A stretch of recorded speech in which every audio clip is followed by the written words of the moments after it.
If you are a fan of wrestling, you have probably watched WWE. WWE has been the biggest game in the yard for about 20 years now, and is seen in 180 countries including Saudi Arabia, Qatar and Uzbekistan.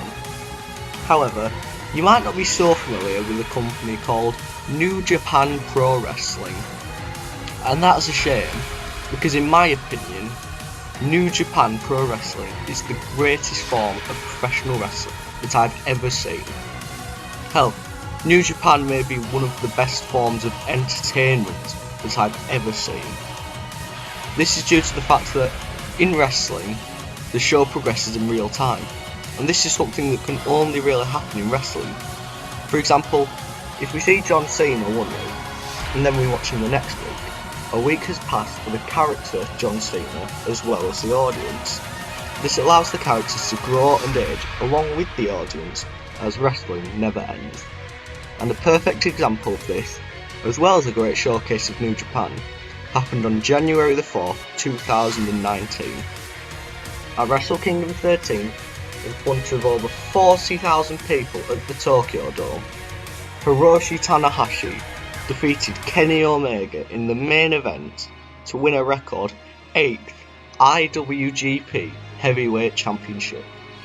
This moment was really powerful, but to fully understand how it fits into Tanahashi's character arc, we have to go back to the 1990s. In the 90s, when wrestling was at its peak popularity all across the world, New Japan relied on the Three Musketeers as their top talents. They were Shinya Hashimoto, Masahiro Chono and Keiji Muto, otherwise known as the Great Muta. A combination of these three wrestlers would regularly main event New Japan shows, whether they were against each other or together facing an outside threat, in a similar fashion to Hulk Hogan in the 1980s in America. But just like Hogan, the acts grew tiresome and fans wanted more. New Japan's president, Japanese legend Antonio Inoki, sensed this and decided to take the company in a completely new direction. As the popularity of mixed martial arts grew in Japan, Inoki decided to incorporate MMA elements into wrestling. More specifically, he hired MMA fighters to beat up his wrestlers for real. Most of the MMA fighters had no problem with this, the most famous of these incidents happening at the Tokyo Dome on January the 4th, 1999. Hours after, Mankind famously won the WWF Championship and the Finger Poke of Doom occurred in America, MMA fighter Naoya Ogawa faced Shinya Hashimoto in a grudge match. There was a lot of hype surrounding this contest, fans were excited to see it. The match lasted 6 minutes and ended in a no contest. Why? Because Ogawa, under strict instruction of Inoki himself, beat up Hashimoto for real in front of over 50,000 people. The incident was so bad that you can't even find it on New Japan World anymore. That day was widely considered to be the start of Inokiism, a period of New Japan Pro Wrestling lovingly referred to as the Dark Ages. As you may be able to tell from the name, the Dark Ages weren't a good time for New Japan, and they almost went out of business. For about 6 years in the mid-2000s, New Japan was in a huge downward spiral. Both Keiji Muto and Shinya Hashimoto left the company as Inoki booked more and more real fights between MMA fighters and wrestlers. Predictably, it didn't go well for the wrestlers, and audiences were quickly driven away. A company that was consistently selling out 50,000 seats in the Tokyo Dome was lucky to draw half of that. This was until 2005 when Ute, yes, the gaming company Ute, decided to purchase shares of New Japan worth 51.5%. The mathematicians of you out there will be able to work out that that's over half, enough to remove Inoki as president, and this led to the renaissance of New Japan Pro Wrestling, which coincided with the rise of Hiroshi Tanahashi. So, we finally get on to Hiroshi Tanahashi, one of, if not the greatest wrestler in New Japan's history. He came through New Japan's famous dojo and quickly became a hot prospect, winning the IWGP Heavyweight Championship on July 17, 2006. Tanahashi was completely different from anything else the company had seen before, a far cry from the bland MMA fighters who held the belt before him. Tanahashi was charismatic, technically sound, and most importantly, entertaining.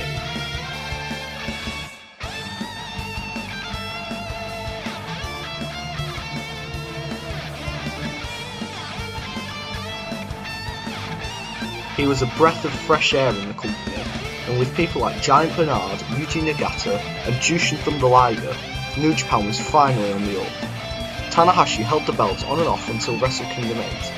At Wrestle Kingdom 8, Tanahashi was competing for a different title, the IWGP Intercontinental Championship, but he was facing his biggest rival, a man who was the complete opposite of Tanahashi, but also the same.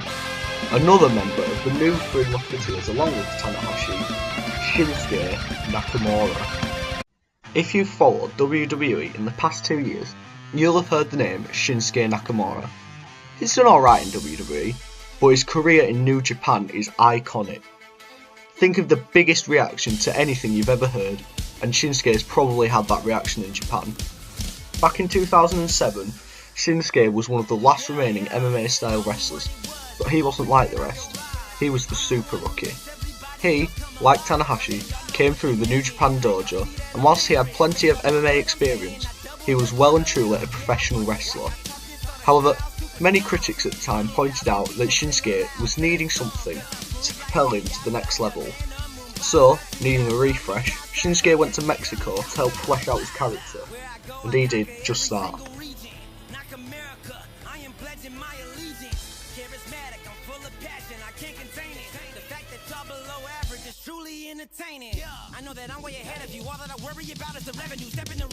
No longer was he the bland MMA fighter, he was now the wrestling ninja rockstar. Whilst many agreed that the old Shinsuke was good, the new Shinsuke was a megastar, and the only person to rival Tanahashi as the promotion's most popular star of all time. Shinsuke, along with his stable, Chaos, and Tanahashi were bitter rivals, but there was always some form of respect present, and at Wrestle Kingdom 8, Tanahashi defeated Nakamura in the main event. Now hang on a minute, some of you may be thinking, if that was the main event, where was the IWGP Heavyweight Championship match? Well, in the semi-main event, there was a match between two of the company's brightest young prospects, who weren't quite at the level of Shinsuke or Tanahashi yet. One of these men was a member of Chaos, who eventually took over from Shinsuke as the leader, and is, at the time of writing, the current IWGP Heavyweight Champion. That man is the Rainmaker, Kazuchika Okada.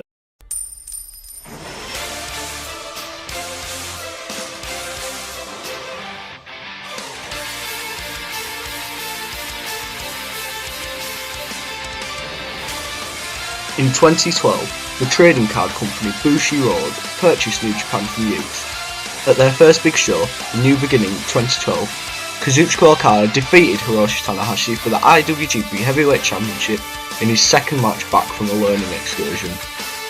In his first match back, Okada seemed bland, average, and had a weak finisher. In the main event, after Hiroshi Tanahashi defeated the Lonely Warrior Minoru Suzuki, Okada came out to challenge Tanahashi to a match to a chorus of boos. Tanahashi accepted, but reminded Okada that he was a long way away from the title. During the match, Tanahashi was confident.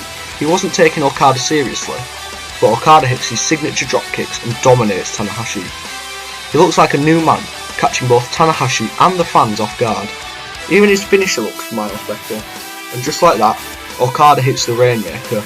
1, 2, 3. It's over. Okada and Tanahashi would face off multiple times over the next few years, as Okada became more and more confident. With his mentor and backstage booker Gedo by his side, he quickly became the Rainmaker, a cocky young arsehole who could back it up in the ring. In the years to come, he would establish himself as the leader of Chaos and the new top star of New Japan, after defeating Hiroshi Tanahashi at Wrestle Kingdom 10. But there was someone else in that Wrestle Kingdom 8 semi-main event. Someone who didn't have the easy path to the top that Okada did. In fact, after Wrestle Kingdom 8, he was back to the bottom of the card. However, he has now built himself up to become a true main eventer and the leader of a faction of his very own. That man is the Stardust Genius, Tetsuya Naito.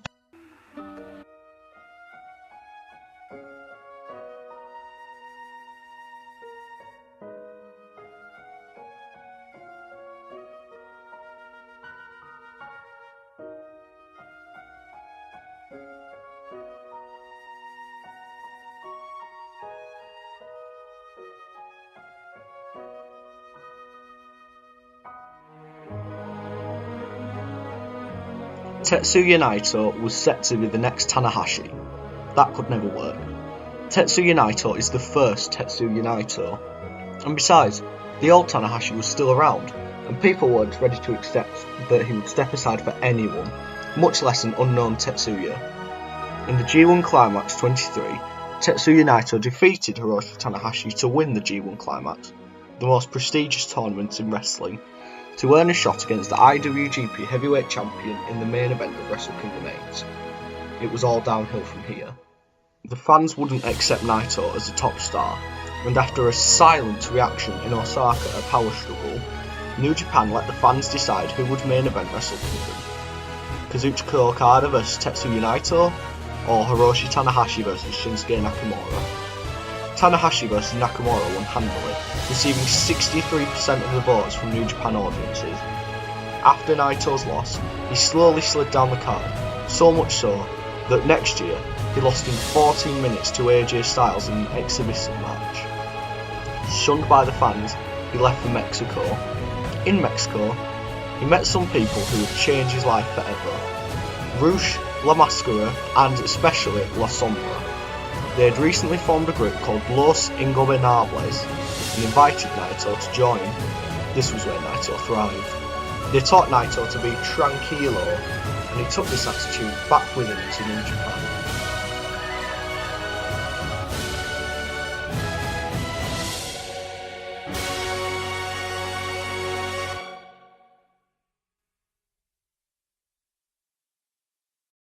Along with Evil, Bushi, and eventually Sanada, Hiromu Takahashi, and Shingo Takagi, he would win the IWGP Heavyweight Championship and the G1 Climax for a second time, but he could never achieve what he wanted, which was to finally beat Okada in the main event of Wrestle Kingdom.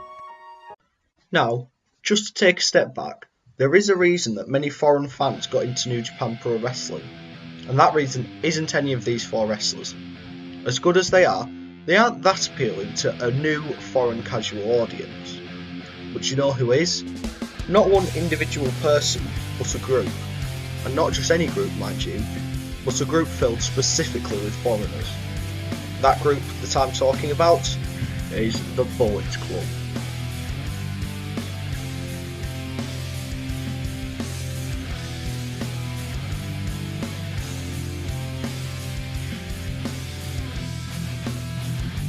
If you've watched any wrestling in the past few years, you've definitely heard of the Bullet Club.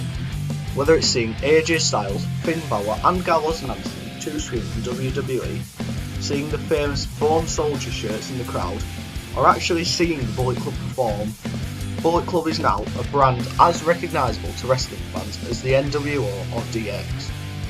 It was formed in 2013 after Prince Devitt, Bad Luck Fale, Carl Anderson and Tama Tonga joined forces in order to gain more notice in New Japan. The foreigners were seen as just that, foreigners, but when they banded together, New Japan had to take notice. Bullet Club ran roughshod in New Japan for about a year, until Prince Devitt left and AJ Styles took over. There would be many more notable names to join the Bullet Club over the years: Kenny Omega, the Young Bucks, Luke Gallows, Tonga Loa, Adam Cole, Hangman Page and Marty Scurll. And whilst seen as bad guys in Japan, international crowds couldn't get enough of the Bullet Club. When Kenny Omega took over, Bullet Club reached its peak popularity. Kenny Omega won the G1 and had a trilogy of excellent bouts against Kazuchika Okada. In fact, Bullet Club became so popular that a subgroup, the Elite, was formed from it. Consisting of Omega and the Young Bucks, and later adding Cody, Page and Scurll, the Elite were the people leading New Japan's global expansion. That was until Wrestle Kingdom 13, with the Elite losing every single match they were involved in. most notably Tanahashi beating Omega, the Elite left New Japan to form their own promotion, All Elite Wrestling. No matter your thoughts on All Elite Wrestling, you can't deny that the loss of the Elite was a big loss for New Japan. But New Japan can rebuild. They proved it when WWE signed AJ Styles, Shinsuke Nakamura and Gallows and Anderson in 2015. In fact, both Bullet Club and New Japan have a new top foreign star to replace Kenny Omega, and his name is the Switchblade, Jay White. Jay White came through the New Japan dojo. Jay White is New Japan born and bred. Jay White is the leader of the Bullet Club. Jay White is awesome. The reason Jay White is awesome is because he is the smartest wrestler in New Japan. He isn't strong style, he isn't flippy, he isn't a technical master, but he always manages to outsmart his opponents. After returning from a learning excursion in 2017, he has fought to earn the respect of the fans, but he couldn't care less. If you want a match to sum up Jay White, go back to Wrestle Kingdom 13 and see him versus Kazuchika Okada. He manages to find a counter for every single one of Kazuchika Okada's moves and wins within 14 minutes. Now, with all these supremely talented wrestlers, you might be wondering who were in the new Three Musketeers. I've already mentioned that Tanahashi and Nakamura were in it, but who is the third man? Okada? Naito? Omega? White? AJ Styles? No, the third man is someone who I haven't mentioned yet, but is quite possibly a man who sums up New Japan the most. That man is the wrestler Katsuyori Shibata.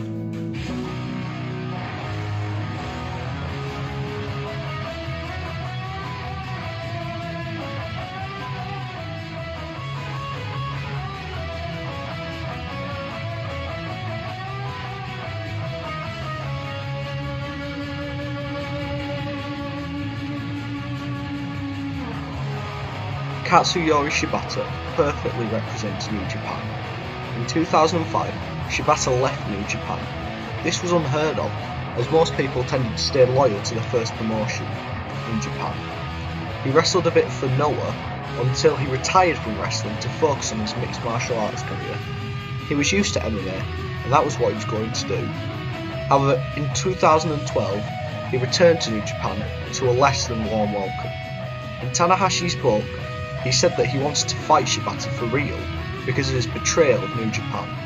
However, through his monumental efforts over the next 5 years, he slowly regained the respect of his peers with matches with the likes of Hiroshi Tanahashi, Tomohiro Ishii, and the infamous clash with Kazuchika Okada. In March 2017, Katsuyori Shibata finally won the New Japan Cup to challenge for the IWGP Heavyweight Championship at Sakura Genesis.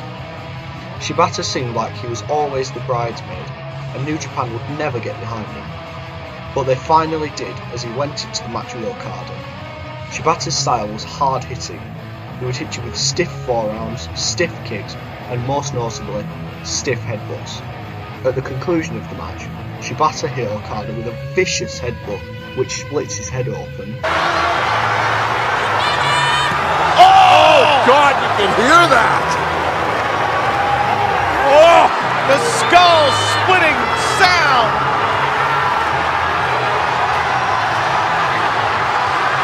Shibata. The sound reverberated throughout the arena, and immediately you could tell that there was something wrong. After the match, Shibata collapsed backstage and was immediately rushed to hospital, where it was discovered that he had suffered a subdural hematoma which required immediate surgery. Shibata has not yet returned to the ring, and it seems more and more likely that he will never return. But Shibata seems fine with that. He has currently been signed onto the Los Angeles dojo, training the next crop of young New Japan talent. New Japan is special. All of these people prove that, but this video can't convert you on its own. What I would recommend to anyone who is on the fence is to purchase New Japan World and to watch a New Japan show.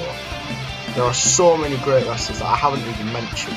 The murdered grandpa Minoru Suzuki, the technical wizard Zack Sabre Jr., the crazy golden star Kota Ibushi, the high-flying Brit Will Ospreay, the Samurai Warrior Hiroki Goto, the Stone Pitbull Tomohiro Ishii. There's just so much talent.